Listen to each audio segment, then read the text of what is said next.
السلام عليكم يا حبيباتي، رب تكونوا بخير. وحشتوني من الفيديو اللي فات. عاملين ايه؟ بشكر كل اخت دخلت جديد القناه ما شاء الله، اللهم بارك، بتكبر بيكم، تكبر بناس محترمه ما شاء الله. كل اخت بتخش لي اللهم بارك عليها وعلى كلامها وعلى اسلوبها في الكلام. فعلا ناس محترمه وناس راقيه. يا رب قناتي تكبر من الناس المحترمه والراقيه اللي شبهها. انا النهارده نزلت السوق بدري.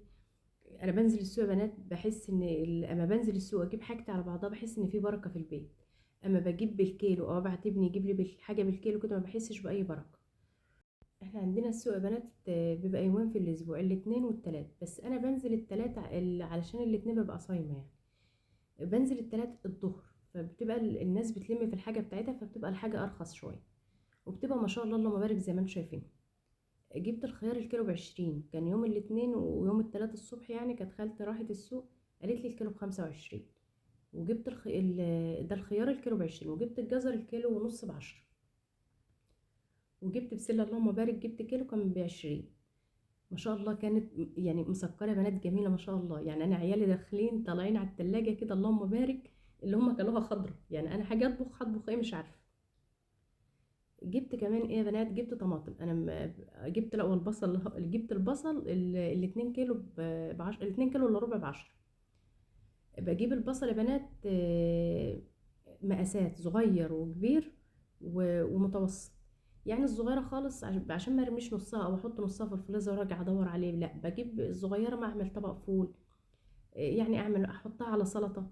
المتوسطة للطبيخ، والكبيرة بقى للمحشي، للسمك اللي بيبقى في صينية ده، بس يعني عشان ما هدرش حاجة. بجيب الطماطم برضو يعني لما تبقى غالية بجيبها نوعين. يعني جبت في للطبيخ وفي للسلطة. اللي للطبيخ يا بنات بتبقى مثلا انا كنت جايبة من دي الكيلو ونص ب10، والتلاتة الكيلو ونص ب10، ايوه التلاتة ب20. وكنت جايبة الكيلو ربع ب10. فما شاء الله اللهم بارك كانت جميلة يا بنات. الليمون بقى جبت، قال لي الراجل هو الليمون كله على بعضه، قال لي عايزة الربع ب10 او النص ب15. جبت بنات سمك من ده كمان اسمه معرفش عندكم بيبقى اسمه ايه، احنا يعني يا ماكريل يا سمك بلاميط. في منه الاصلي وفي منه اللي مش اصلي. اللي بتبقى الخطوط بتاعته اللي في الظهر ديت مخططه كده، بيبقى ده الاصلي. بصوا يا بنات، بتبقى الخطوط سمرة شويه يعني غامقه شويه، بتبقى مخططه كده من ورا والخطوط غامقه شويه. قال لي الكيلو ب220، فانا قلت معيش غير 200، فاخدته. جبت بقى السكر ده، طقم بنات سكر دخل قلبي كده، كيوت كده وجميل، تحس ان عارفين تحسوا بالحلاوه والرقه فيه كده. كان نازل عليه عرض كان ب55. بصراحه انا كنت شايلاه هوريه لكم يعني. انا لما جبته كنت هشيله يعني في مشتريات رمضان، لان انا كل ما مثلا الاقي شفشه يا طقم كوبايات عليه عرض، ما بجيبش مره واحده، بجيبه واشيله كده واعمل لكم بقى فيديو مشتريات رمضان. واللي هو ايه بقى، عارفين، فيديو يضرب نار ويخش. عارفين انا بشوف المشتريات بتاعت رمضان، وناس بتجيب بتاع ده صيني، وناس بتجيب مش عارف حاجات ما شاء الله اللهم بارك، يا رب يوسع عليهم. وسع علينا جميعا اللهم امين. فقلت بقى ايه، اجيب الحاجات اللي ناقصاني في البيت يعني. يعني ناقصني كوبايات عصير، ناقصني مش عارف الشفشه بتاع العصير. الحاجات اللي ناقصاني هجيبها واعمل لكم بقى فيديو مشتريات رمضان. وعايزه بصوا بقى، عايزه ضرب نار على ايه. المهم، بصوا يا بنات، انتوا مش ملاحظين ان انا حاسه باريحيه وانا بتكلم معاكم من يوم الفيديو اللي انا كلمتكم فيه، ولقيت كلامكم الحلو اللي دخل قلبي بصراحه، وانا حاسه عارفين اللي هو ايه، قاعده مع اخواتي بس ساهر يعني. ربنا يبارك لي فيكم يا رب، ويجمعنا ببعض يا رب يا رب في الجنه، وفي الدنيا كده يجمعنا عند الرسول صلى الله عليه وسلم، قولوا امين. المهم يا بنات، وانا بنضف معاكم السمك كده، انا هعمل صينيه سمك بقى تحفه والله العظيم، هتاكلوا الحشو بتاعها وهتسيبوا السمك من حلاوه الحشو. وانا بنضف معاكم السمك كده، سمحت 2 ستات وانا بعمل الطماطم، بنقي الطماطم من عند الراجل. الكلام ده على فكره انا مصوره الفيديو ده يعني كنت في 20 رجب، يعني من 20 رجب كده. فانا مش عارفه الله هو هينزل معاكم امتى. المهم يعني، فبتقول لها انت، انا اسكتي، قال لها انا ايدي جت على الفراخ بتاعت رمضان، انا بحسب فراخ مربينها. فجت قالت لها ايه ليه يا اختي، قالت لها ما هي متنضفه في الفريزر محطوطه قدامي، ايدي جت عليها. قلت بصيت كده، فقلت لها انت كنت شاريها الكيلو بكام؟ اللي هو هتفرق قد ايه يا بنات؟ هتفرق قد ايه ان انا مثلا اجيب فراخ من، قالت لها ده انا مخزنه من اول رجب، قالت لها انا كنت حاطه درج الفراخ من اول رجب، ما جيتش ياما. لما اخزن فراخ شهرين وتقعد شهر رمضان انا هاكل فيها لاخر شهر رمضان 3 شهور ليه؟ طب ليه يا بنات؟ يعني هي هتزيد قد ايه؟ انا هاكل قد ايه اصلا في رمضان؟ انا في رمضان يا بنات انا بخزن، يعني مش بخزن اللحمه اللي هو انا لا، بس بخزن. عارفين الحاجات اللي هي هبعمله معاكم فيديو ان شاء الله باذن الله، الحاجه اللي هي بتتبل، الحاجه اللي هتبلها. انا مثلا احنا في الطبيعي مثلا انا جوزي بياكلش فراخ البيضه خالص، فكنت بجيب فرخه تكفيني انا وعيالي. وجوزي مثلا اجيب ديك الشامور تعرفين الفلاحي ده الصغير ده اللي بيبقى مفيهوش لحمه كتير ده، بعمله له معانا على مرتين، نص المره دي ونص ياكله تاني مره. آه، انا في رمضان الفرخه بتكفينا يومين. يعني مثلا جبت، او لو مثلا عملت فرخه وزاد، يعني مثلا الفرخه اما بقطعها، يعني اللي كان بياكل ورك في ايام الفطار في رمضان بياكل نص. ليه؟ لان كل يوم بتعملي اكل في رمضان كل يوم اكل، فمش بكميه الاكل اللي بتتاكل. احنا بنيجي نشرب عصاير وميه وكنافه وقطايف ومش عارفه ايه، فمش بتاكل كتير. انما ان انا اعمل رمضان، ان انا رمضان ده ربنا يعني مش بلاش نضايق على نفسنا، او بلاش نشد على نفسنا او نشد على اعصابنا عشان اكل رمضان. والله رمضان ده كله بركة وخير وستر من عند ربنا. ف انا مش ضد ان انا اخزن، بس اخزن في الحدود يعني، او اخزن قبل رمضان يعني بحاجة بسيطة، قبل رمضان ب 10 ب 15 يوم ممكن، يعني ب 10 ايام ب 15 يوم. ده اللي عندها قناة مثلا يعني انا قبل ما افتح القناه انا بقول ان انا هخزن معاكم مثلا قبل رمضان ب 15 يوم، عشان اللي ممكن تلحق تاخد فكره او تدونا في واحده تديني فكره في التعليقات او كده. انما اخزن غير كده، انا كنت بخزن اللحوم يا بنات اللي هي الفراخ بس.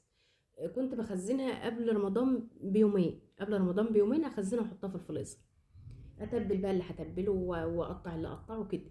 انما اقعد ده كله مثلا ليه معرفش ليه نضغط نفسنا كده. احنا ممكن خضار ليه؟ عشان الوقت، والله عشان انا اسحب من الفريزر كده واعمل، يوفر معايا وقت، يوفر معايا مجهود في رمضان، ان انا يبقى عندي وقت للعبادة، وقت للصلاة، وقت للأذكار، وقت للقرآن، وقت للأدعية. بس أزيد من كده إن أنا ما أجيش على نفسي يا بنات. انا لما الست ما بتكلموا قدامي بقيت هاين عليها، عايزه اقول لهم. وبعدين عايزه اقول لكم على حاجه يا بنات، خدوها مني نصيحه مش نصيحه، طبعا انا اقل حاجه ان انا اديكم نصيحه، بس والله العظيم عن تجربه. اي حاجه آه، تطلعيها لله، او تطلعيها آه، بالذات الاكل، والله ربنا بيديك الضعف. الاطعام يعني، مش هقول لك بقى اعملي اكل واعملي اطعام واعملي مش عارفه ايه، لان احنا يعني الله المستعان في ناس مش ما تقدرش الحاجات دي. بس انت زاد منك مثلا سمكايه، او نص سمكايه، او نص ورك او ورك، زاد منك، مع شويه رز نضاف، مع طبق سلطه نضيف، مع حاجه حلوه، تفاحه برتقانيه سفنديه، اعملوهم في علبه وادوهم لابنك في اماكن الناس بتبقى معروف انها قاعده فيه. في ناس بتبقى على قدها جدا، بتبقى معروف ان الناس دي قاعده في المكان ده. ابعت ابنك الصغير بيه، او بنتك وهي رايحه الدرس، لفيه في ورق فل كده، او علبه من العلب اللي هي البلاستيك دي، واديهم له، وشوف الخير اللي هيخش بيتك، وشوف البركه اللي هتدخل بيتك. فبجد يا بنات والله العظيم يعني حاجه انا بقول لكم عليها عن تجربه، وجربوا وشوفوا. عارفه انت لو زهقانه، لو متضايقه، لو بيتك فيه كرب، لو الرزق مش زياده، جربي الحكايه دي وقولي لي وجربيها. وبعد ما تجربي يعني بس بقلب كده ونيه صافيه، وقولي لي، والله العظيم حياتك كلها هتتبدل. المهم قبل ما اروح منكم، عشان صينيه السمك دي بصراحه في قلبي، عارفين اللي بتخش في قلبي كده وتقعد، انا بموت فيها. انا بجيب يا بنات توم، وبجيب بصل، وبجيب جزر، ببشر بقى جزرتين ثلاثه، بمسك طماطمتين كده، مش طماطم كتير، بمسك طماطمتين او 3 طماطمات صغيرين، بخرطهم سلطه صغير، وكزبره خضراء، كزبره وشطه حراق. انت يعني لو عايزه تشيل الشطه الحراق وتحط شطه بارده عادي، بس هو بيبقى حلو ولو عندك فلفل الوان، انا كان عندي فلفل الوان في الفريزر ولا بلد، بس نسيت احط. بس يعني انا مش كتير بحط فلفل الوان، او ما بحطهوش بمعنى صح يعني، غير قليل. بمسك التوم بقى ادقه كده او اعمله بالبتاع بتاعته دي، واحط بقى فيه كمون وكزبره ناشفه، وحط كتري بقى كزبره ناشفه، وشويه بابريكا صغيرين، وشويه زيت، والملح بتاعه، وامسكيه بقى كده ايه، والليمون. طبعا الليمون ده حاجه اساسي في السمك. وامسكيه بقى بايدك كده، عارفه افركيه جامد بايدك كده، يعني تخليه اللي هو بصي مفروك كده ببعضه. لو في حد بقى طبعا بيقرف من انه يعمل بايده كده، طبعا ان احنا بنعمل المحشي بايدنا. الجماعه اللي يقول لك لا يخي ومش عارفه، طب ما انت بتعملي المحشي بايدك، بتغسلي الطار بايدك، بتغسلي المواعين بايدك، يعني كل حاجه بايدك. وحط بقى معلقه شطه حمراء. جيت ادور على الشطه الحمراء يا بنات عشان اخزنها، على فكره انا بخزن الشطه الحمراء دي بره التلاجة، بتقعد عندي من السنه للسنه. اللي هي الشطه المهروسه الحمراء دي، بجيب برده على حمراء، وبرده على حراقه، وبصوا بنتي بصوا والله من ناحيتين، من هنا ومن هنا، قبل ما احط السمك طبعا. آه المهم، بتظبطي بقى ملحها وليمونها وزيتها ومش عارفه ايه، وتحطيه. بجيب الشطه بنات، بس انا للاسف ما لقيتش، يعني انا رحت السوق اللي فات ده ما لقيتش شطه. مش عارفه بقى هي كانت خلصت ولا نزلت، والله انا مش واخده بالي. المهم انا عندي البرطمان اللي انا شغاله ده بقى من زمان، بعمله، يعني ربنا اراد ولقيتها قدامي هعملها معاكم، وبخزنها في رف المطبخ، بتقعد عندي من السنه للسنه ما فيهاش اي حاجه. بحشي بقى السمك يا بنات، قلبه من جوه ومن بره، وكله كله كله كده، واظبطه، واحط على وشه شويه زيت، ولفيه لو عندك صينيه طبعا بغطا، حطيه اهم حاجه تغطيه عشان يسرد ميه، لان انتوا زي ما انتوا شايفين كده انا ما بحطش فيه ميه خالص. قلت بقى انا حطيته في فرن البوتاجاز، كنت هسلق رز، بعدين قلت هو كده كده الفرن شغال، فقلت طالما الفرن شغال اعمل برام رز. برام رز بقى بحته سمنه فلاحه وشويه لبن، يا خرابي على السكر. الاكله دي بتدفي يعني، ومش هي مش الاكله دي بس يعني، واحنا اي اكل في الشتاء يا بنات اللهم بارك، بتحسي ان انت مش عارفه، والله العظيم احنا حاسين بكابوزات ماشيين في البيت، ربنا يسترها من هنا لاخر الشتاء. حطيت بقى كده في غليت اللبن عشان يغلي على طول، لان انا حطيت السمك. بحطهم الاتنين بقى في الرف اللي في النص كده، واسيبهم بقى يغلوا، بيستووا مع بعض كده اللهم بارك. تعالوا بقى، قلت اغسل دولت، وبعد ما اغسلهم يا بنات قلت اغسلهم واصفيهم كده عشان اعمل معاكم حاجه حلوه. قلت بقى على ما اغسلهم واصفيهم، بالله عليكم ما تسيبوا الفيديو، عشان هوريكم حاجه مشكله عندي، حد يقول لي على حلها، لان المشكله دي انا اكتشفتها مره واحده كده، معرفش جات لي منين، الله المستعان. فقلت اغسلهم بقى، لما بنوتي وقفت عليهم بصراحه زي ما قلت لكم كنت هشيلهم. مشتريات رمضان، انتظروا فيديو مشتريات رمضان لا اله الا الله. إيه، فغسلتهم بقى بنات كده، وقلت اصفيهم على ما بصي ما بتعملي الحاجه والاكل في البوتاجاز، او الاكل على النار، كل حاجه بتخلص، يعني بتخلصي كل حاجه. تعالوا بقى اوريكم اللي انا اكتشفته، وزعلانه زعلانه عليه، مش عارفه اقول لكم ايه. والله بنات انا حزينه مش زعلانه. بصوا، يعني انا طبعا انتوا عارفين ان الانتريه اخواتي هياخدوه، احتمال ياخدوه الاسبوع ده، لان انا عايزه اروق بقى الامتحانات تخلص كده، واروق تروقات اللي قبل رمضان، وهم يجيبوه لي بقى على اول رمضان. قلت لهم تعالوا خدوه لما تخلصوه براحتكم خالص، ما تجيبوهوش ليه غير قبل رمضان بيومين، عشان تبقى ايه بقى فرشته كده على رمضان كده، وفرحه رمضان. المهم بصوا يا بنات، بصوا ده لقيته منين، ده مش عارفه، ظهر لي مره واحده هو والخط اللي في الحيطه ده، لو ظاهر قدامكم بقى. إيه طب ايه المشكله؟ طب إيه ميه؟ طب ميه منين؟ طب الميه لو ميه مثلا من السقف من فوق، طب كانت اثرت فوق بدل ما اثرت تحت. بصوا المنظر يا بنات يزعل، والله العظيم انا حاسه ان انا زعلانه، لان البويه مش يعني مش الحته دي هتبقى شكلها وحش اصلا، فاهميني؟ تعالوا بقى شوفوا اللي انا فيه. فاللي عندها بالله عليكم اللي تعرف حاجه، او جوزها مثلا شغال في الحاجات دي، تكتب لي في التعليقات السبب ايه وعالجه ازاي.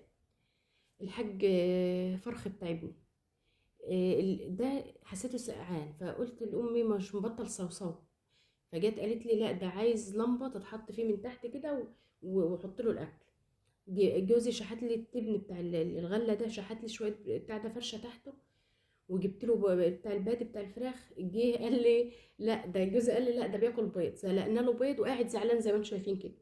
فالله المستعان، انا مش عارفه اروح ابني جايبها لي في البيت، مش عارفه نعمل فيها ايه، الله يهديه. فادعوا له ربنا ينفخ في صورته كده، واحنا والله مدفيين يعني، تحط ايدك تحت اللمبه كده دافي. المهم بصوا بقى نزلت ميه ازاي، باخد بقى بالمعلقه بدل ما اقلب السمكه وبهدلها، لا باخد بالمعلقه كده وكده خلاص استوى. بصوا البطروخ كان عسل. باخد بالمعلقه بقى كده بنات وارش على وشه كده، وسبته حوالي يعني اول ما ينشف من الميه بتاعته، بفتح له بقى الشوايه يحمر، يعني بفتح له الشوايه هو والبرام الرز يحمر. خدتكم بقى معايا انا اليوم ده، انا خدتكم معايا بصوا ما سبتكمش. رحنا بقى نلم الغسيل، ونطبق الغسيل. والله انا قلت اسهل معاكم شويه، عارفين اللي هو نعيش يوم مع بعض. انا خدتكم اليوم كله مع بعض يعني بمعنى صح، عارفين اللي هو مع اخواتها البنات بقى يعني عايشين اليوم. والله تنشطي، عارفه على فكره انا بيجي لي وقت بنات اللي مش قادره اعمل فيه حاجه خالص. يعني مثلا كل 15 يوم يوم، وساعات يوم في الاسبوع، وساعات كل شهر بيجي لي يوم يا بنات اللي هو مش قادره، مش قادره تعبانه، لا ماليش نفسي نعمل حاجه خالص خالص. اللي هو خلاص مش عايزه اعمل حاجه. مش بقوم غصب عني، مش بقوم اتغصب، مش لازم اقوم واجي على نفسي، لا. انا بعرف نفسي اليوم ده خلاص مش قادره. انا من النوع اللي عندي معجنات في الفريزر على طول، سواء بقى قرص طريه، سواء قرص بالعجوه، اي حاجه بحطها في الفريزر طريه، ان انا بتوفر عليا زي ما قلت لكم في العشاء والفطار دي. ولو تعبانه مثلا وعندي عيل من العيال صاحي بدري، رايح كليه، رايح مدرسه، رايح مش عارفه ايه، يفتح الفريزر يحطه في الميكرويف ويفطر مع نفسه ماشي. طيب انا حسيت ان انا تعبانه وزهقانه يا بنات، ما تجيش على نفسك اليوم ده، مشينا واشف. مشينا مشينا واشف ازاي يا ايمان؟